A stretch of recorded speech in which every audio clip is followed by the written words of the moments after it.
Экинчиси min gayri jinsil arz.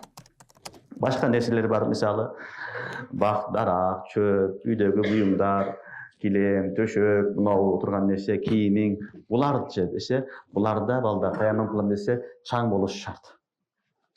Эгер туруп турган буюмдун үстүндө чаң болсо, үстүндө үйүңдө шкафың турат, чаң басып калган, ошол чаңга таянным кылсаң болот. Түшүнүңөрбү? Анда чаң болушу шарт. Чаңы болсо, боло берет. Мисалы машина өтүп кетти.